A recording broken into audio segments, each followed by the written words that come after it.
Welcome to Hair Dye Vlog version 2.0.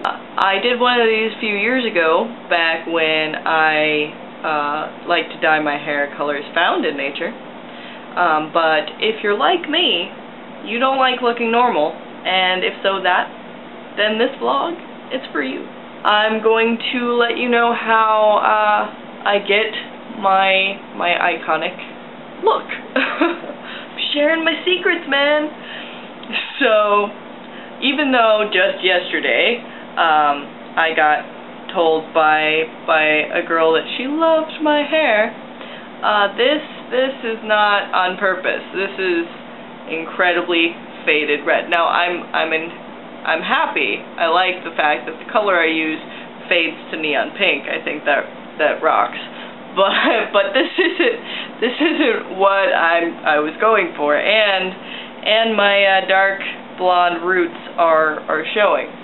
What I like to do is lighten my hair first, and then I do the bangs and the tips, whatever crazy color I'm in the mood for. I do that for a few different reasons. One, because it makes touching up my roots a lot easier, because this is close to my natural color. It also really brings out whatever color I'm putting into it, and I really like the contrast of the two colors. So for that, I'm going to just be using whatever, this ash blonde, cheapest blonde you can find at the grocery store, box dye. It's pretty self-explanatory. You just want to be careful not to leave it in too long, because it does have peroxide, and you don't want to damage your hair. So that's what I'll be doing today. I usually like to do that a day or two before I put the color in my hair. That way, give my hair a chance to rest. But since we're using vlog time, I'll be able to look into the future a few days from now, and you'll see what happens. But for now, I'm just going to touch up my roots and lighten my hair to prep it for the color I'm going to be putting in, which I'll be using Beyond the Zone, a wild red, because that's what I have on hand. But there's also, I recommend, Manic Panic or Raw. There's lots of different colors on the market. It just depends on how long you want the color in your hair for and what color you're looking for, because there's a wide array of different colors, all not found in nature in any way, shape, or form, that you can have fun with your hair. And I'll just be giving you tips on how to get it to look as bright and vibrant as possible. But for now, I'm gonna go touch up my roots. So I got my timer set. My roots are saturated, as you can see. Got it set for 30 minutes, and then I'll wash this out, and my hair will be lightened and prepped for the dyeing that will take place in a couple days. And my roots are done. This is what it looks like when I apply the blonde to my roots. It's a lot nicer, a lot brighter. Now, if you have a darker hair color, luckily my natural color is perfect for this lightening. I don't have to do anything to it. But if you're, say, a brunette, one box of blonde isn't going to get you anywhere near this. It's just going to turn your hair kind of orange. You'll need to bleach it first and then apply the color, because the color itself has peroxide in it, but not enough to actually bleach your hair out to a blonde color. It'll just lighten it a little bit. It's a more lengthy process if you've got darker hair. I'm lucky. I've got perfect hair for dyeing. It holds color really well and lightens really easily. Downside is my natural color is not very attractive, so I'll probably have to dye my hair for the rest of my life. Probably not crazy wild colors. I'm sure I'll outgrow this someday, but but like my mother did before me, I'll be dyeing my hair for the rest of my life. But yeah, that's what the blonde looks like.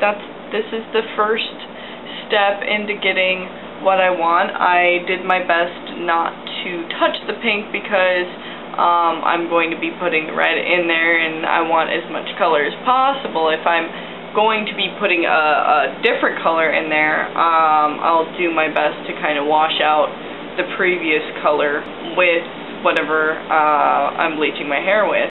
That way I can put a new color in, which I'm doing the red this time because I'm kind of lazy and my hair just likes the red. My hair hates blue.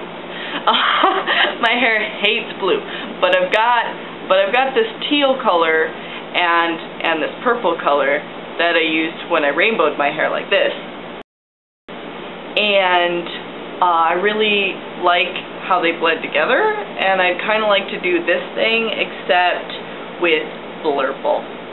Mix them together and make kind of a blurple experiment. For now, I'm just going to go back to red because I'm rocking it right now, and that will be coming up. Now the fun part, aka messy part. There's not really a way to avoid this mess. I mean, you can get like the aprons, shower caps, gloves, things to help to prevent that. So I have put the dye in. I like to, you know, of course you're going to need gloves to still turn your hands pink, but I personally like to put it into some sort of dish. If it's in a bottle, the Manic Panic already comes in jars, so that makes it easier.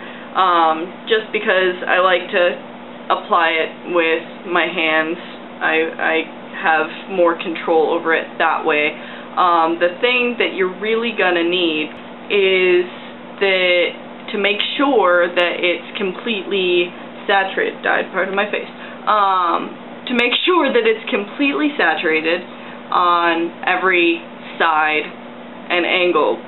It's one of these circumstances where it's better to use too much than too little, because if you use too little, it's, you know, it might just wash out, and you will have spent a lot of time all for naught. That was my mistake with the blue. I needed extra amount of blue and to put it in longer. That's the other thing.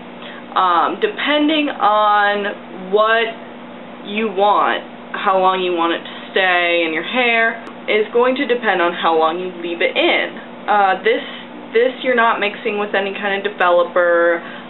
There's no peroxide. It's just straight color onto the hair. So you don't need to worry about how long you leave it in. I've known some people who really wanted that blue to stay, so they've left it in overnight even. I don't do that. I usually leave it in a couple hours because I don't want it to wash out anytime soon. I want it to stay as long as it's gonna stay. So I leave it in for a few hours, and then when I'm rinsing it out, I don't wash vigorously like I might if I was actually dyeing my hair. I'm very gentle with it because I want that color to turn out as vibrant as it possibly can. That's usually my prerogative when it comes to putting all of this in my hair. So just make sure you know how long you want to keep it in your hair for, how bright you're going to want it to be, and just make sure to saturate your hair, otherwise it's going to turn out a faded color or wash out completely, depending on what you're using. I don't go all the way to my roots, partially because, again, as I mentioned, I like the contrast, but also this has a nasty habit of dyeing your scalp. It pretty much dyes everything, so be careful. It can dye your furniture, dye your tub, dye everything around you. So yeah, you just want to be careful when using it. I obviously don't care. It's all over me. And now you'll see the results as I wash it out. And here's the finished result. I hope that this has all been helpful to those of you wanting to dye your hair all sorts of crazy colors, and just in time, because I'm about to go hang out with some DJ friends of mine and rock. So this has been yet another hair dyeing experience brought to you by Elise. If you have any tips for me, or if this has helped you in any way, shape, or form, let me know. And good luck. And happy hair dyeing.